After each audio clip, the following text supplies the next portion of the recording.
Hello दोस्तों, good morning, जोहार, नमस्कार, प्रणाम, सत श्री अकाल, अस्सलामु अलैकुम, आदाब। कैसे हैं आप सब? उम्मीद है आप लोग अच्छे होंगे। आज है 19 दिसंबर 2024, दिन गुरुवार, बांग्ला तिथि 3 पोस, और आज हम हर रोज की तरह फिर से हाजिर हैं झारखंड के तमाम छोटी बड़ी खबरों के साथ। इससे पहले अभी तक आपने B2B news Jharkhand news channel को सब्सक्राइब नहीं किया है तो सब्सक्राइब कर दीजिए, ताकि झारखंड में होने वाली तमाम छोटी बड़ी खबरों से खुद को अपडेट रहें और जानकारी से अवगत हो सकें। तो चलिए बात करते हैं आज के तमाम छोटी बड़ी खबरों पर नजर डालते हैं। राज्य के 23 जिलों में झारखंड पुलिस का जन शिकायत समाधान कार्यक्रम 2444 लोगों की शिकायतों का हुआ निपटारा। झारखंड पुलिस के बैनर तले रांची छोड़कर राज्य के सभी जिलों में बुधवार 18 दिसंबर जन शिकायत समाधान कार्यक्रम का आयोजन हुआ। कार्यक्रम में 2444 आम लोगों की समस्याएं पुलिस अधिकारियों के द्वारा सुनी गईं और उसका समाधान किया गया। डीजीपी अनुराग गुप्ता के निर्देश पर इस कार्यक्रम की शुरुआत हुई है। लगातार इनको जो जानकारी मिली उसके अनुसार जन शिकायत समाधान कार्यक्रम में 18 मुख्य मुद्दों पर आम जनता की समस्या सुनी गई और उनकी मदद की गई। झारखंड पुलिस मुख्यालय ने कार्यक्रम की मॉनिटरिंग के लिए 23 जिलों में 23 आईजी, डीआईजी और कमांडेंट रैंक के अफसरों को प्रतिनियुक्त किया था। प्रतिनियुक्त अधिकारी जन शिकायत समाधान कार्यक्रम से संबंधित दिशा निर्देश का सही से अनुपालन हो रहा है या नहीं, आम जनता से मिली शिकायत का सही तरीके से निवारण किया जा रहा है या नहीं, इसकी मॉनिटरिंग कर रहे थे। इसके अलावा इस बात की भी मॉनिटरिंग की जा रही थी कि पुलिस पदाधिकारी और कर्मियों के खिलाफ दुर्व्यवहार से संबंधित प्राप्त शिकायतों को लेकर नियमानुसार कार्रवाई हो रही है या नहीं, आम जनता के प्रति पुलिस का व्यवहार सम्मानजनक है या नहीं, और जिले के एएसपी द्वारा प्राप्त शिकायतों का निष्पादन सही ढंग से किया जा रहा है या नहीं। जाने किस जिले में कितने लोगों की समस्या सुनी गई। धनबाद 303, साहेबगंज 214, लातेहार 205, हजारीबाग 106, 10, जमशेदपुर 54, सरायकेला 61, गिरिडीह 98, बोकारो 187, पलामू 114, गढ़वा 179, दुमका 70, जामताड़ा 97, पाकुड़ 39, देवघर 17, घोड्डा 95 और चाईबासा 31, कुल 2444। जन शिकायत समाधान कार्यक्रम के मुख्य उद्देश्य नागरिकों के पुलिस से संबंधित शिकायतों को प्राप्त करना एवं उक्त शिकायतों को पंजीकरण किया जाना, शिकायतों पर पुलिस के द्वारा की गई कार्रवाई की सूचना शिकायतकर्ता को प्रेषित करना, निर्धारित समय सीमा के भीतर कार्रवाई नहीं होने की स्थिति में वरीय पदाधिकारियों के संज्ञान में विषय को प्रेषित किया जाना, कार्रवाई योग्य शिकायतों पर त्वरित एवं प्रभावी निवारण करना, जिन शिकायतों पर कार्रवाई संभव नहीं है उनकी भी जानकारी शिकायतकर्ताओं को उपलब्ध करना, पुलिस द्वारा बनाए जा रहे सर्वोत्तम पद्धतियों को इन कार्यक्रमों के दौरान प्रदर्शित करना, नागरिकों की समस्या को समझते हुए पुलिस व्यवस्था में आवश्यक नीतिगत सुधार करना। बाबूलाल का हेमंत सरकार को चैलेंज, केंद्र पर बकाया मामले में पूरे दस्तावेज व तथ्य जनता के सामने रखे जामुमो। केंद्र सरकार पर 1,36,000 करोड़ बकाया मामले में राजनीति गर्मा गई है। एक ओर जहां सांसद पप्पू यादव के सदन में पूछे सवाल का जवाब देते हुए केंद्रीय मंत्री ने स्पष्ट कह दिया है कि केंद्र पर झारखंड सरकार का कोई बकाया नहीं है। इसके बाद मुख्यमंत्री हेमंत सोरेन ने झारखंड के भाजपा विधायकों से अपील करते हुए कहा है कि वो झारखंड का बकाया केंद्र सरकार से दिलवाए। वहीं झामुमो के वरिष्ठ नेता सुप्रियो भट्टाचार्य ने भी बकाया को लेकर केंद्र सरकार को घेरा था। इसके बाद भाजपा के झारखंड प्रदेश अध्यक्ष बाबूलाल मरांडी का बयान आया है। एक्स पर पोस्ट शेयर कर बाबूलाल मरांडी ने किया पलटवार। बाबूलाल मरांडी ने सोशल मीडिया प्लेटफॉर्म एक्स पर पोस्ट शेयर करते हुए कहा है कि जामुमो द्वारा हवाई बातें कर केंद्र सरकार पर 1,36,000 करोड़ रुपए का बकाया रखने का निराधार और भ्रामक आरोप लगाया जा रहा है। अगर जामुमो के पास इस आंकड़े को लेकर कोई ठोस प्रमाण है तो वे पूरे दस्तावेज और तथ्यों के साथ जनता के सामने रखें। जामुमो को स्पष्ट करना चाहिए कि यह राशि किस मद की है, कब से लंबित है और किन परिस्थितियों में यह दावा किया जा रहा है। झूठे आरोपों के बजाय झारखंड की असल समस्याओं पर ध्यान देने की नसीहत श्री मरांडी ने कहा है कि हेमंत सोरेन जी झूठे आरोपों और गलत आंकड़ों के सहारे केंद्र सरकार पर दोषारोपण करने के बजाय झारखंड की असल समस्याओं पर ध्यान दीजिए। बिना प्रमाण और आधारहीन आरोप लगाकर झारखंड की जनता को भ्रमित करने का यह खेल अब बंद होना चाहिए। महिलाओं व युवाओं से झूठे वादे का हुआ भंडाफोड़। बाबूलाल मरांडी ने कहा है कि महिलाओं को प्रतिमाह 2500 रुपए, किसानों को प्रति क्विंटल धान के 3200 रुपए और युवाओं को नौकरी देने के झूठे वादे का भंडाफोड़ हो चुका है। इसलिए केंद्र सरकार पर अनर्गल आरोप लगाकर आप अपनी विफलताओं को छिपा सकते हैं। जनता को गुमराह करने की राजनीति से झारखंड का भला नहीं होगा। पूरे तथ्य और प्रमाण के साथ शुचिता की राजनीति करनी सीखिए। राज्य के बकाये को लेकर हेमंत सोरेन ने कहा, 1-1 रुपया लिया जाएगा। झारखंड के मुख्यमंत्री हेमंत सोरेन ने केंद्र सरकार से राज्य के 1,36,000 करोड़ रुपए के बकाया को लेकर तीखा विरोध जताया है। मुख्यमंत्री ने स्पष्ट किया है कि इस बकाये की 1-1 रुपए की वसूली की जाएगी। हेमंत सोरेन ने कहा कि इस राशि का विस्तृत ब्रेकअप केंद्र सरकार को कई बार भेजा जा चुका है, लेकिन केंद्र सरकार द्वारा इसे नकारने का प्रयास झारखंडियों के अधिकारों पर एक कुंठित हमला है, जिसे वह कतई बर्दाश्त नहीं करेंगे। बिहार के पूर्णिया सांसद पप्पू यादव द्वारा लोकसभा में इस बकाये को लेकर सवाल उठाए जाने पर वित्त मंत्रालय ने लिखा था कि झारखंड का कोई भी पैसा बकाया नहीं है। इसके बाद झारखंड की राजनीति में उबाल आ गया है।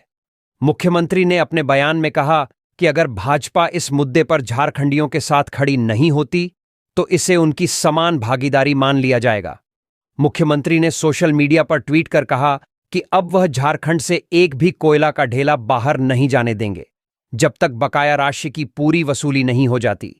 इसके बाद राज्य सरकार ने कोल कंपनियों से 1,36,000 करोड़ रुपए की वसूली के लिए कानूनी कार्रवाई शुरू करने का आदेश दे दिया है। राजस्व निबंधन एवं भूमि सुधार विभाग ने विशेष सचिव को नोडल अधिकारी नियुक्त किया है, जो अगले 15 दिनों में विधिक कार्रवाई की प्रगति रिपोर्ट प्रस्तुत करेंगे। हेमंत सोरेन का ट्वीट 1,36,000 करोड़ की मांग हवा हवाई नहीं है बाबूलाल जी। लोकसभा में केंद्र सरकार द्वारा एक सवाल के जवाब में यह कहा गया कि झारखंड सरकार का कोई पैसा केंद्र पर बकाया नहीं है। इस जवाब के बाद झारखंड की राजनीति गर्मा गई है। एक तरफ सरकार ने बकाये को लेकर तमाम तरह के तथ्य व दस्तावेज दिए हैं, कानूनी कार्रवाई करने की बात की है। वहीं जामुमो ने विरोध में आंदोलन की बात की है। वहीं भाजपा के द्वारा 1,36,000 करोड़ रुपए के बकाये और इसकी मांग को हवा हवाई बताया जा रहा है। भाजपा के प्रदेश अध्यक्ष बाबूलाल मरांडी ने मंगलवार को कहा कि जामुमो ने हवा हवाई बातें की, केंद्र सरकार पर 1,36,000 करोड़ रुपए बकाये का भ्रामक आरोप लगाए। इसके जवाब में बुधवार को राज्य के मुख्यमंत्री हेमंत सोरेन ने कहा है कि झारखंडियों की मांग हवा हवाई नहीं है। झारखंडी हकों का आपका विरोध वाकई दुखद है। जब आपको अपने संगठन की पूरी ताकत लगाकर हमारे साथ खड़ा होना था, तब आप विरोध कर रहे हैं। खैर, हम अपना हक अवश्य लेंगे, क्योंकि यह पैसा हर एक झारखंडी का हक है। जामताड़ा में राइस मिल में बांग्लादेश का चावल पकड़ा गया, इरफान अंसारी ने जांच के दिए आदेश। जामताड़ा जिले के रामेश्वर राइस मिल में छापेमारी के दौरान बड़े पैमाने पर रिपब्लिक ऑफ बांग्लादेश लिखी चावल की बोरियां बरामद होने के बाद झारखंड के स्वास्थ्य और खाद्य एवं आपूर्ति मंत्री इरफान अंसारी ने मामले की गहरी जांच के आदेश दिए हैं। उन्होंने कहा कि इस घोटाले में शामिल दोषियों को किसी भी हालत में बख्शा नहीं जाएगा। मंत्री इरफान अंसारी ने कहा कि राइस मिल की आड़ में चावल की तस्करी की जा रही थी, जहां गरीबों के लिए निर्धारित चावल को तस्करी कर बांग्लादेश भेजा जा रहा था। चावल की बोरियां रिपब्लिक ऑफ बांग्लादेश पर लिखी हुई थीं, जिससे यह स्पष्ट होता है कि यह गंभीर मामला है। उन्होंने यह भी बताया कि अनाज की तस्करी के लिए राइस मिल में चावल की पॉलिश की जाती थी, जिससे यह तस्करी का हिस्सा बनता था। मंत्री ने कहा कि मामले में मिल मालिक का भी बड़ा कनेक्शन है, जो पहले बांग्लादेश में दवा तस्करी में शामिल था और वह जेल भी जा चुका है। इरफान अंसारी ने चावल की बांग्लादेश तस्करी की जांच के साथ साथ टेरर फंडिंग और मिल मालिक के बांग्लादेश कनेक्शन पर भी ध्यान केंद्रित करने की बात की है। इस बीच जिला प्रशासन ने राइस मिल को सील कर दिया है और मामले की आगे की कार्रवाई की जा रही है। अब प्रशासन से यह सवाल उठ रहा है कि एफसीआई और पीडीएस का चावल मिल में कैसे पहुंचा, और यदि जामताड़ा से चावल बांग्लादेश तस्करी हो रही थी तो प्रशासनिक तंत्र और संबंधित विभागों के अधिकारी कहां थे। इस मामले में कई विभागीय अधिकारियों पर कार्रवाई की संभावना जताई जा रही है। देर रात फायरिंग से दहला रांची का यह इलाका, पुलिस ने खोखा बरामद किया, आरोपी फरार। राजधानी रांची में देर रात डॉक्टर एसएन यादव रोड स्थित करम टोली के खलखो मार्केट में फायरिंग की घटना से दहशत फैल गई। यह फायरिंग एक लाइसेंसी बंदूक से की गई थी, जिसे आरोपी ऋतुराज सिंह ने लोगों के बीच वर्चस्व दिखाने और डर फैलाने के लिए इस्तेमाल किया। क्या है पूरा मामला?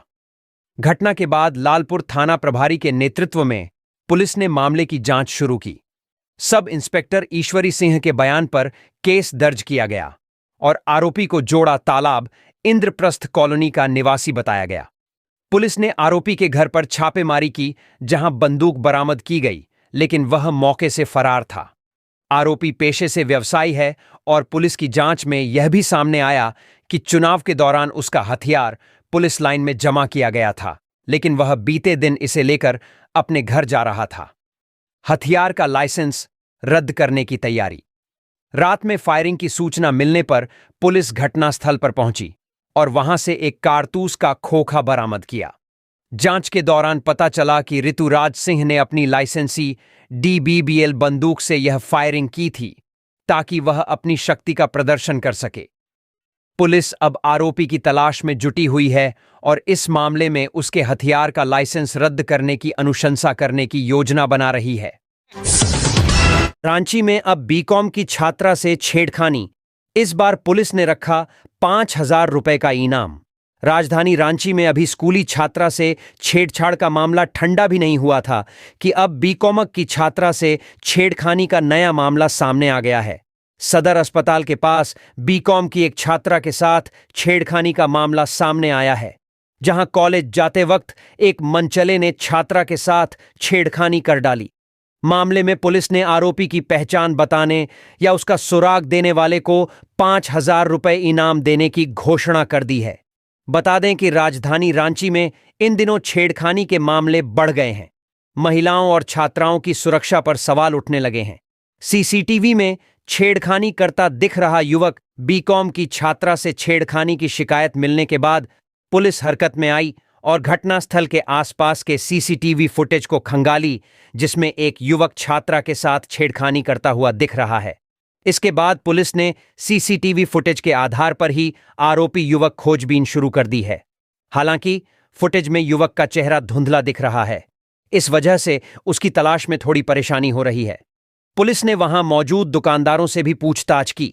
आसपास के दुकानदारों ने कहा, सीसीटीवी फुटेज और वहां मौजूद दुकानदारों के मुताबिक युवक ने छात्रा के साथ छेड़छाड़ की और जब छात्रा ने इसका विरोध किया और शोर मचाया तो युवक ने गाली गलौज करना शुरू कर दी। वहीं चिल्लाने की आवाज सुनकर आसपास मौजूद लोग और दुकानदार जमा हो गए। इसके बाद आरोपी युवक धमकी देते हुए वहां से भाग खड़ा हुआ। बता दें कि हाल ही में अपर बाजार की एक स्कूली छात्राओं से छेड़खानी मामले में बड़ी कार्रवाई हुई है। सीएम हेमंत सोरेन के निर्देश पर पुलिस ने आरोपी को गिरफ्तार कर जेल भेज दिया है। वहीं लापरवाह पुलिसकर्मियों पर भी गाज गिरी है। ट्यूशन का प्यार नहीं चढ़ा परवान, नाबालिग जोड़े ने ट्रेन से कटकर गंवा दी जान। झारखंड की उपराजधानी दुमका से एक सनसनीखेज खबर है, जहां शादी नहीं होने से नाराज एक नाबालिग प्रेमी जोड़े ने ट्रेन से कटकर अपनी जान गंवा दी। घटना जिले के सरैयाहाट थाना के हरलाटांड स्टेशन से आधे किलोमीटर दूर 19 नंबर पोल के निकट मंगलवार को हुई, जहां देवघर घोड्डा रेलखंड में देवघर से गोड्डा जाने वाली पैसेंजर ट्रेन से कटकर दोनों ने खुदकुशी की है।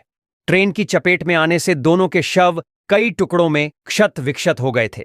घटना की जानकारी पर सरैयाहाट पुलिस पहुंची और दोनों शवों को कब्जे में ले लिया। ट्यूशन में दोस्ती और फिर हो गया था प्यार।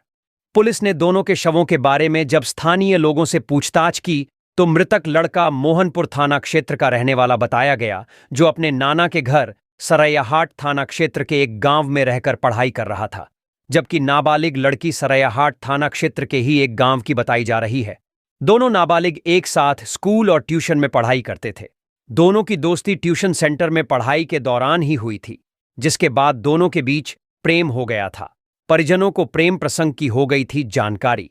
दोनों के प्रेम प्रसंग की जानकारी परिजनों को भी हो चुकी थी। परिजन इस प्रेम प्रसंग से खुश नहीं थे। इस वजह से दोनों के परिजनों ने विरोध भी जताया था। इधर प्रेमी युगल शादी के लिए परेशान थे। दोनों ने एक साथ जीने और मरने की कस्में खाई थीं। परिवार वालों के विरोध करने पर दोनों ने एक साथ जान देने की ठान ली और ट्रेन के सामने आकर जान गंवा दी। सरैयाहाट थाना की पुलिस ने दोनों के शवों को अपने कब्जे में कर पोस्टमार्टम के लिए पीजेमसीएच भेज दिया है। आज दोनों शवों का पोस्टमार्टम किया जाएगा। क्या कहती है पुलिस? मामले में सरैयाहाट थाना प्रभारी ताराचंद ने बताया कि दोनों ने ट्रेन के सामने आकर खुदकुशी की है। दोनों एक दूसरे से प्यार करते थे। शादी नहीं होने पर नाराज होकर दोनों ने आत्महत्या कर ली। रांची समेत पूरे झारखंड में बढ़ी ठिठुरन। मौसम विभाग ने जारी किया शीतलहर का अलर्ट। इस दिन होगी बारिश। राजधानी रांची समेत झारखंड राज्य में शीतलहर का कहर है। कड़ाके की ठंड ने लोगों की परेशानी बढ़ा दी है। मौसम विभाग के अनुसार गुरुवार को सुबह धुंध छाई रहेगी, लेकिन दिन चढ़ते ही मौसम साफ हो जाएगा। इस दौरान अधिकतम तापमान 24 डिग्री और न्यूनतम तापमान 10 डिग्री रहने की संभावना है। वहीं बीते दिन बुधवार को भी अधिकतर जिलों में न्यूनतम तापमान 10 डिग्री सेल्सियस से नीचे दर्ज किया गया, जिसमें कांके 2.5 डिग्री सेल्सियस के साथ राज्य में सबसे ठंडा रहा। क्या है मौसम विभाग को पूर्वानुमान? मौसम विभाग के मुताबिक अगले 3 दिनों तक प्रदेश में न्यूनतम तापमान में 2 से 4 डिग्री की बढ़ोतरी हो सकती है, लेकिन 20 दिसंबर को मौसम में बदलाव होने की संभावना है। इस दौरान दक्षिणी हिस्सों यानी पूर्वी सिंहभूम, पश्चिमी सिंहभूम, सिमडेगा और सरायकेला खरसावां के कई इलाकों में बारिश की संभावना है। ऐसे में इन इलाकों में ठिठुरन और भी बढ़ेगी। शीतलहर को लेकर अलर्ट।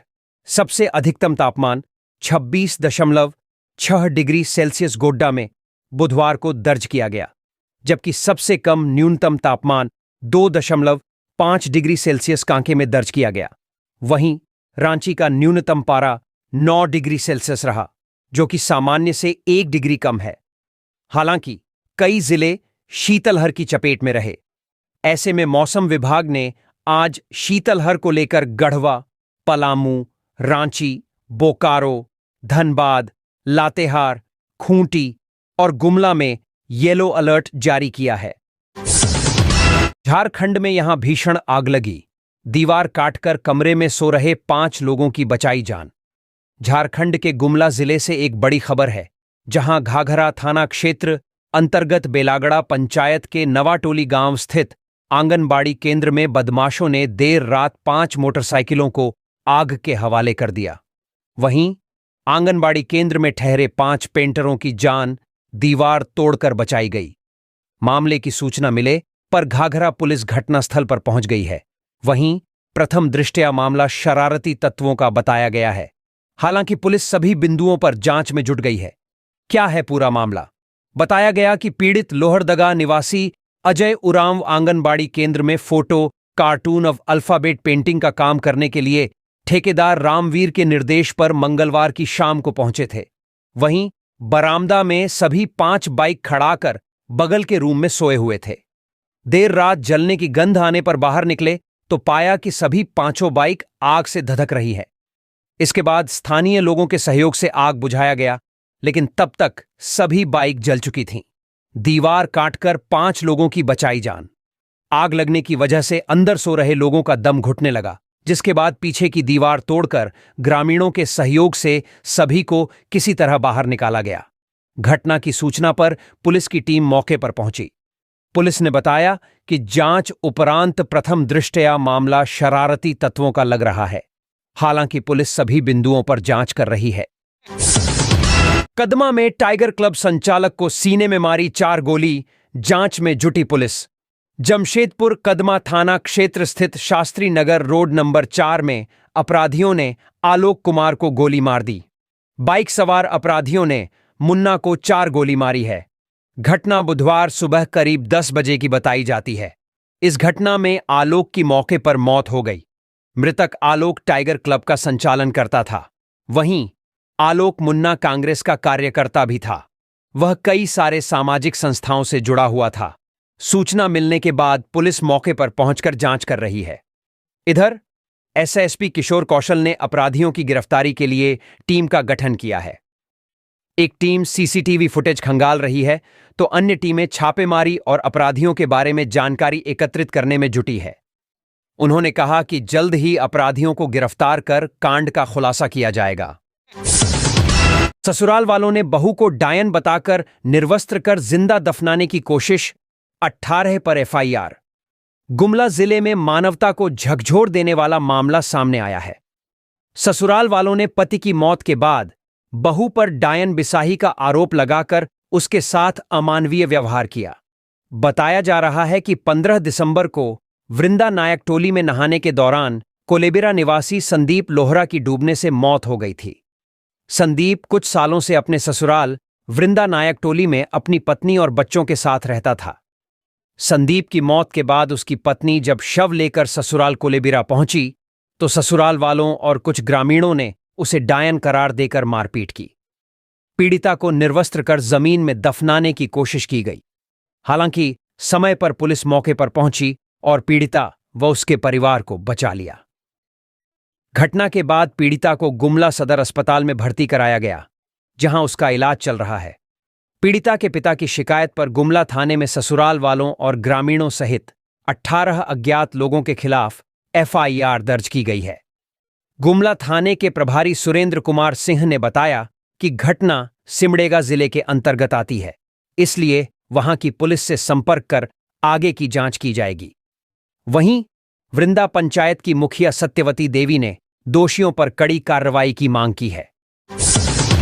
झारखंड में नशे के कारोबार पर लगाम लगाने के लिए एचसी ने डीजीपी और एटीएस एनसीबी को दिए कड़े निर्देश। झारखंड हाई कोर्ट ने राज्य में तेजी से फैल रहे नशे के कारोबार पर गंभीरता दिखाते हुए अधिकारियों को सख्त कदम उठाने के निर्देश दिए हैं।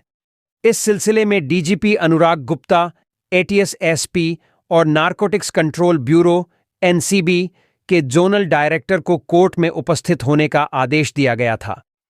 हाई कोर्ट ने नशे के कारोबार को रोकने के लिए बेहतर और प्रभावी रणनीति बनाने पर जोर दिया। कोर्ट ने पाया कि मादक पदार्थों की जब्ती और सैंपलिंग में पुलिस द्वारा लापरवाही बरती जा रही है। इसे सुधारने के लिए अदालत ने डीजीपी, एटीएस और एनसीबी को मिलकर एक स्टैंडर्ड ऑपरेटिंग प्रोसीजर एसओपी तैयार करने का आदेश दिया। यह सुनिश्चित किया जाएगा कि जब्त मादक पदार्थों की सैंपलिंग व्यवस्थित और सही तरीके से हो। इसके अलावा कोर्ट ने मादक पदार्थों की बरामदगी की दर में सुधार करने और इससे जुड़े मामलों में प्रभावी कार्रवाई सुनिश्चित करने का भी निर्देश दिया। मामले की अगली सुनवाई 20 जनवरी को निर्धारित की गई है। जंगल से घिरे इलाके में अवैध आरा मिल ध्वस्त, जब्त की गई कीमती लकड़ी और मशीनें।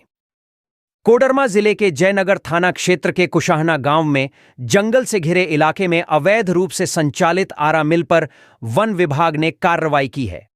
वन विभाग की टीम ने आरा मिल को ध्वस्त कर वहां से मशीन, आरी और एक जनरेटर जब्त कर लिया। साथ ही बड़ी मात्रा में कीमती लकड़ी भी बरामद की गई है। छापेमारी के दौरान आरा मिल का संचालक मौके से फरार हो गया, जिसकी तलाश की जा रही है। Wild life ranger Ravindra Kumar ने बताया कि 1 महीने पहले भी इसी इलाके में अवैध आरा मिल का भंडाफोड़ किया गया था, लेकिन उस समय भी संचालक भागने में कामयाब रहा था। वन विभाग अब आरा मिल संचालक की पहचान करने में जुटा है।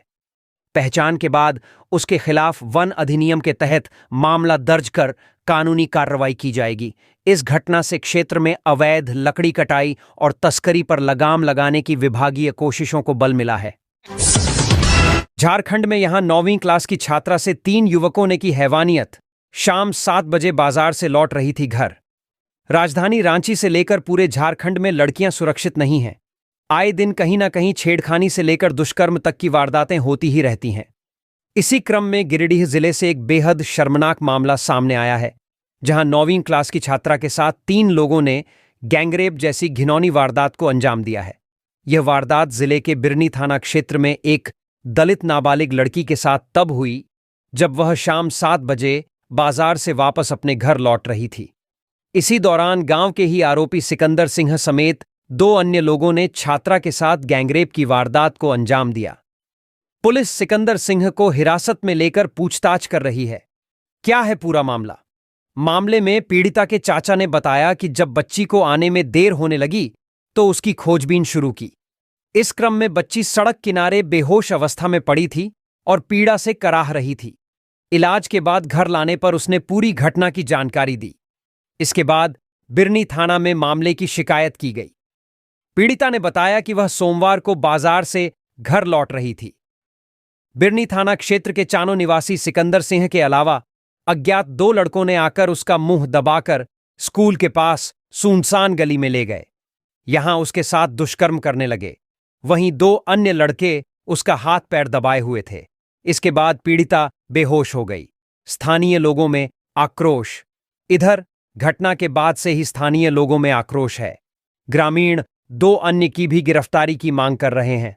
वहीं सिकंदर का कहना है कि उसने कुछ नहीं किया है, उसे राजनीतिक षड्यंत्र के तहत फंसाया जा रहा है। उसने कहा कि वह जांच करवाने को भी तैयार है। पुलिस ने कहा कि आरोपी को हिरासत में ले लिया गया है। दोषी पाए जाने पर आरोपी को कड़ी सजा दिलाई जाएगी। डिजिटल अरेस्ट के नाम पर शिक्षक से ठगी की कोशिश, लाखों रुपए की मांग। दुमका जिले के जरमुंडी प्रखंड क्षेत्र के उत्क्रमित मध्य विद्यालय बेलगुम्मा के शिक्षक मनोज कुमार यादव को साइबर अपराधियों ने डिजिटल अरेस्ट कर लिया। आरोपियों ने खुद को दिल्ली पुलिस, सीबीआई और कस्टम अधिकारी बताकर शिक्षक को धमकाया और उनसे लाखों रुपए की मांग की।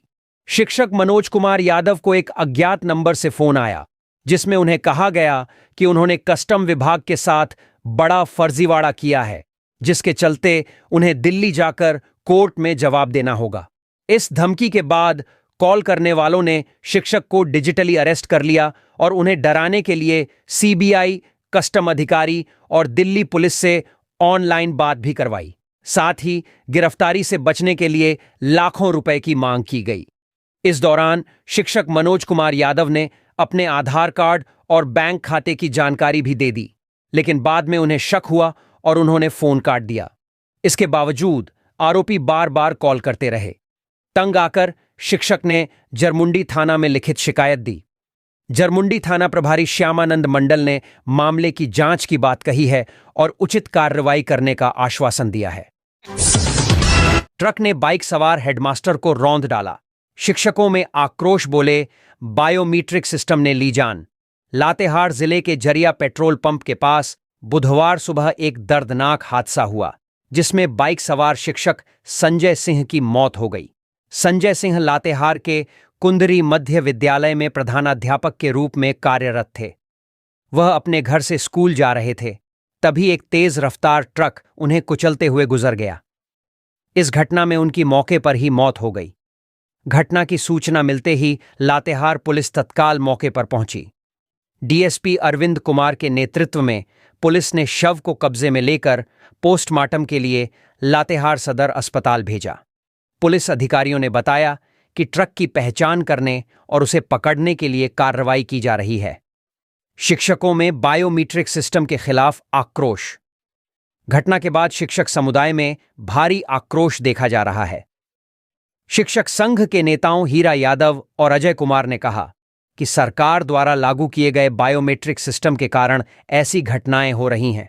उन्होंने आरोप लगाया कि झारखंड में केवल शिक्षकों के लिए सुबह 9 बजे स्कूल पहुंचकर बायोमेट्रिक अटेंडेंस बनाने का नियम बनाया गया है, जबकि दूरस्थ ग्रामीण इलाकों में स्थित स्कूलों तक पहुंचने के लिए शिक्षकों को जल्दबाजी करनी पड़ती है, जिससे हादसे हो रहे हैं। मुआवजे में देरी हुई तो आंदोलन की चेतावनी। शिक्षकों ने सरकार से मृतक शिक्षक के परिवार को 50 लाख रुपए मुआवजा और उनके आश्रितों को सरकारी नौकरी देने की मांग की है। साथ ही उन्होंने चेतावनी दी है कि अगर मुआवजा में देरी हुई तो वे आंदोलन करेंगे। झारखंड पेरेंट्स एसोसिएशन ने बढ़ती छेड़खानी पर जताई चिंता, सरकार से की सुरक्षा की मांग। झारखंड पेरेंट्स एसोसिएशन ने राजधानी रांची में छात्राओं के साथ हो रही छेड़खानी की घटनाओं को लेकर गहरी चिंता व्यक्त की है। एसोसिएशन के अध्यक्ष अजय राय ने राज्य सरकार से विधि व्यवस्था में सुधार की मांग करते हुए कहा कि पुलिस गश्ती को सख्त किया जाए ताकि स्कूल और कॉलेज के समय छात्र छात्राएं सुरक्षित रह सकें।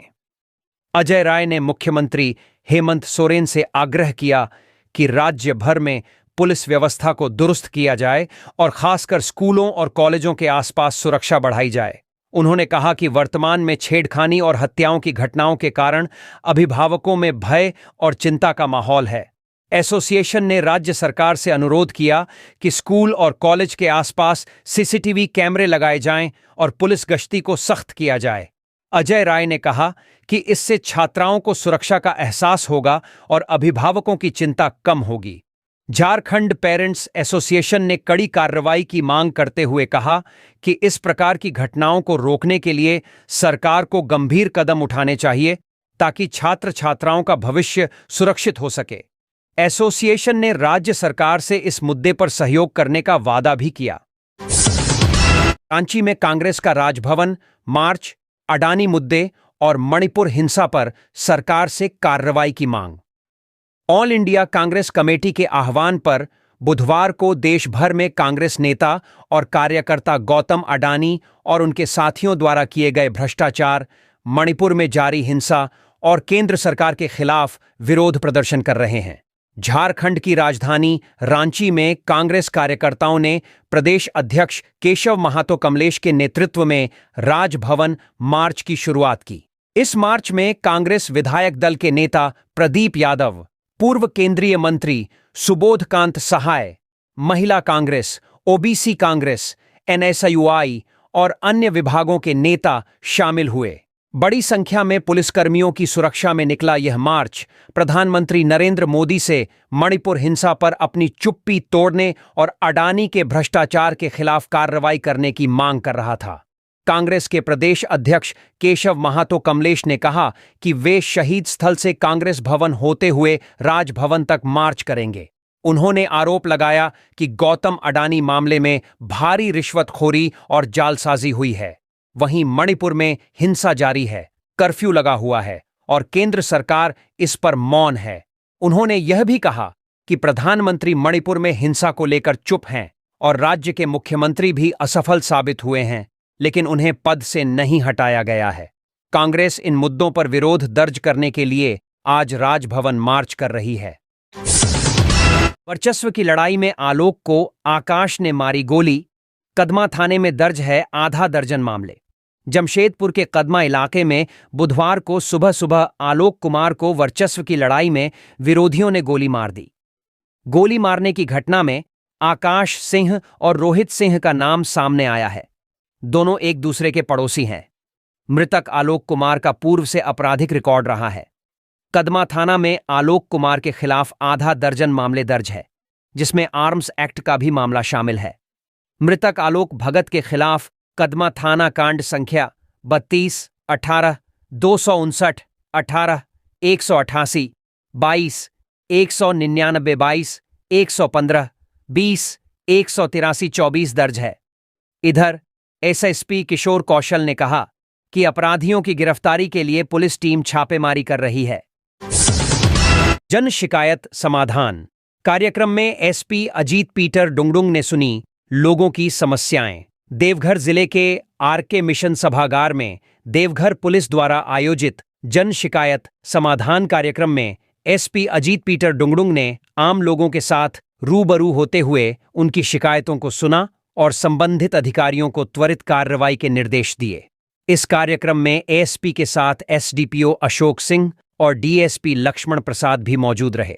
कार्यक्रम के दौरान एसपी डुंगडुंग ने विशेष ध्यान देते हुए ड्यूटी में लापरवाही बरतने वाले अधिकारियों की कड़ी फटकार लगाई।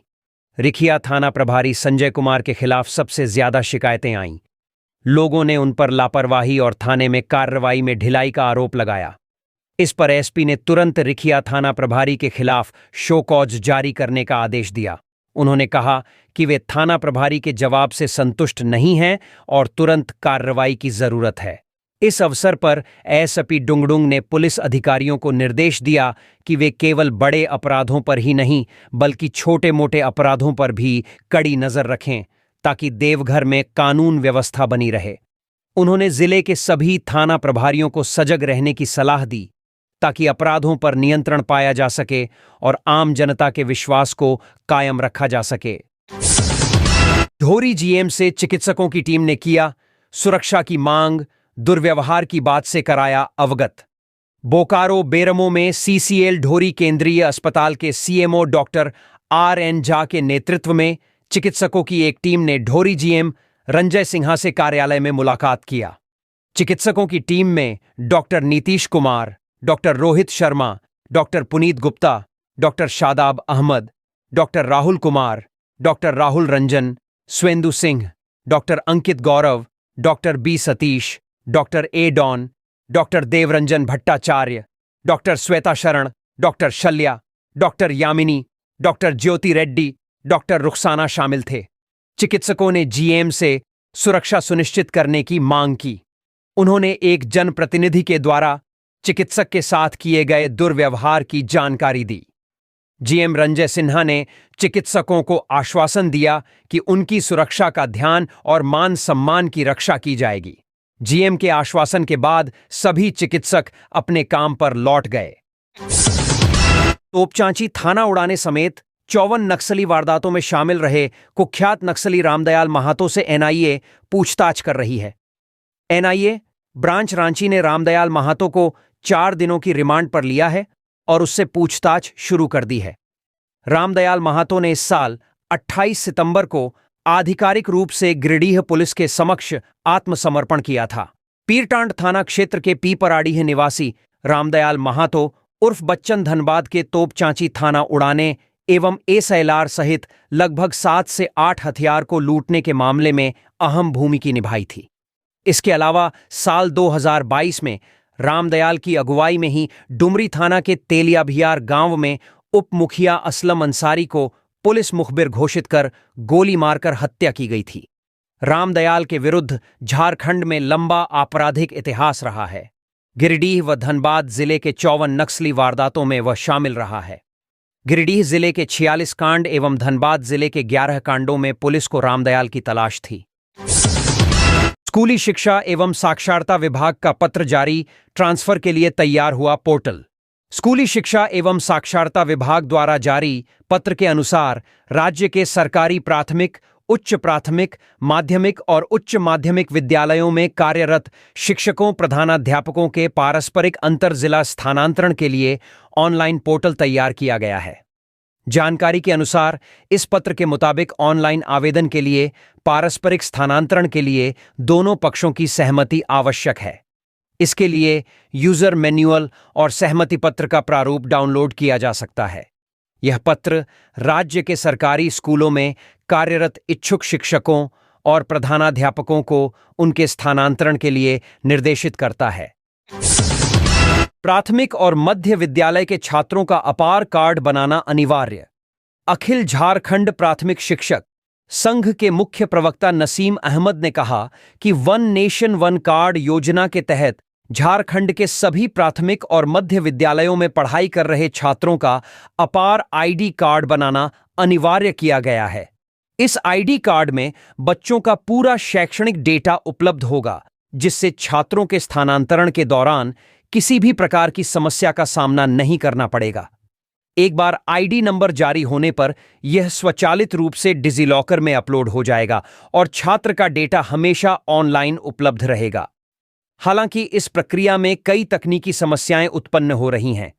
सबसे बड़ी समस्या यह है कि अपार आईडी कार्ड बनाने के लिए बच्चों का आधार कार्ड होना जरूरी है और इसके लिए जन्म प्रमाण पत्र की आवश्यकता होती है। कई बच्चों के पास जन्म प्रमाण पत्र नहीं है, जिसके कारण उनका आधार कार्ड बनाना मुश्किल हो रहा है। इस स्थिति के कारण गरीब छात्रों के लिए अपार आईडी कार्ड बनवाना चुनौतीपूर्ण हो गया है। इसके अलावा कुछ बच्चों के आधार कार्ड में बायोमेट्रिक अपडेट नहीं हो पाई है, जिससे उनका आईडी नंबर जारी नहीं हो पा रहा है। इसके कारण छात्रों के स्थानांतरण में भी परेशानी हो रही है। क्योंकि एक स्कूल से दूसरे स्कूल में प्रवेश के समय उनका परमानेंट एजुकेशन नंबर PEN सक्रिय नहीं हो पाता। शिक्षकों ने अवकाश रद्द करके इस कार्य को पूरा करने का प्रयास किया है, लेकिन जब तक इन समस्याओं को हल नहीं किया जाता तब तक इसे पूरा करना आसान नहीं होगा। इस समस्या का समाधान यह हो सकता है कि विद्यालय द्वारा जारी किए गए पहचान पत्र के आधार पर आधार कार्ड बनाया जाए, जिससे सुदूर गांवों के बच्चों का आधार कार्ड बनवाना सरल हो सके और अपार ID कार्ड की प्रक्रिया पूरी की जा सके। झारखंड की नाबालिग लड़की के साथ गुजरात में हुए दुष्कर्म के मामले में झारखंड सरकार ने उठाया सख्त कदम। झारखंड की एक नाबालिग लड़की के साथ गुजरात में हुए दुष्कर्म के मामले में झारखंड सरकार ने सख्त कदम उठाया है। ग्रामीण विकास मंत्री दीपिका पांडे सिंह के नेतृत्व में एक 3 सदस्यीय प्रतिनिधिमंडल ने पीड़िता से मुलाकात की और उसे आर्थिक मदद पहुंचाई। इस मामले में प्रतिनिधिमंडल ने गुजरात सरकार से दुष्कर्म के आरोपी को कड़ी से कड़ी सजा दिलाने की मांग की है।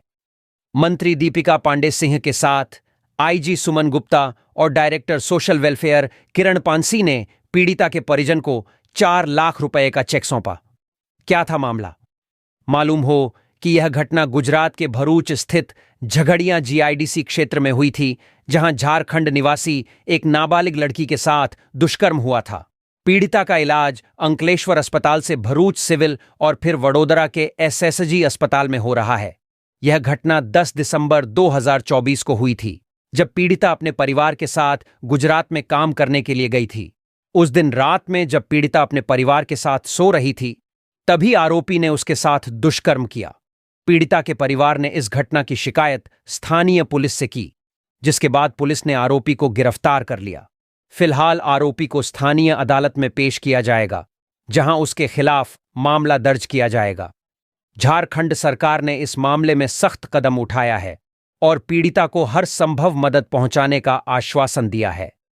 राज्य सरकार ने पीड़िता के परिवार को आर्थिक मदद पहुंचाने के साथ साथ उसके इलाज के लिए भी मदद करने का आश्वासन दिया है।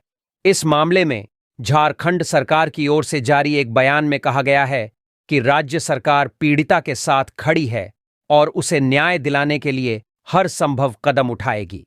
इस मामले में गुजरात सरकार की ओर से भी एक बयान जारी किया गया है, जिसमें कहा गया है कि राज्य सरकार इस मामले में सख्त कार्रवाई करेगी और आरोपी को कड़ी से कड़ी सजा दिलाई जाएगी।